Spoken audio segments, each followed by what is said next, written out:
আসসালামু আলাইকুম এভরিওয়ান, কেমন আছেন সবাই? আশা করি ভালো আছেন। আমিও আলহামদুলিল্লাহ ভালো আছি। আজকে আপনাদের সাথে একটা দারুণ জিনিস শেয়ার করতে আসলাম। আমার জন্মদিনের একটা উপহার।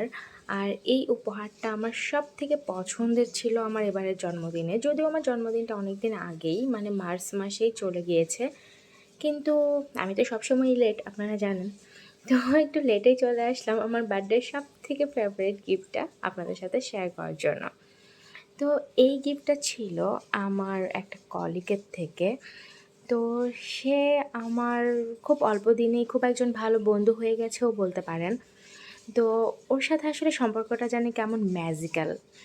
যাই হোক, ওর সাথে সম্পর্ক নিয়ে আরেকদিন বলবো। আজকে ওর দেয়া এই গিফটটা নিয়ে একটু কথা বলি।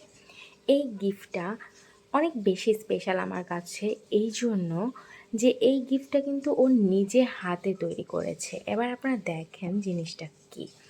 এটা একটা ওয়াল ডেকর, হ্যান্ড পেইন্টেড, এবং এই পেইন্টটা ও সম্পূর্ণই নিজে হাত দিয়ে করেছে। আর এটা আসলে এত বেশি সুন্দর হয়েছে, এত বেশি ইউনিক হয়েছে, মানে আমি দেখে জাস্ট কতক্ষণ তাকাই ছিলাম যে ও কীভাবে এত সুন্দর করে এটা করেছে। প্রতিটা উপহারই আসলে অনেক বেশি স্পেশাল হয়, তবে নিজে হাতে কিছু বানিয়ে যে উপহারগুলো দেওয়া হয় সেই উপহারগুলো মনে হয় একটু বেশি স্পেশাল হয়।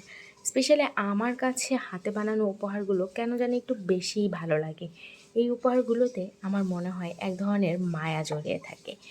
এই ওয়াল ডেকারটা ছাড়াও ও আমাকে দিয়েছিল একটা ব্যাঙ্গেলস, আর এটাও দেখো জাস্ট কত কিউট।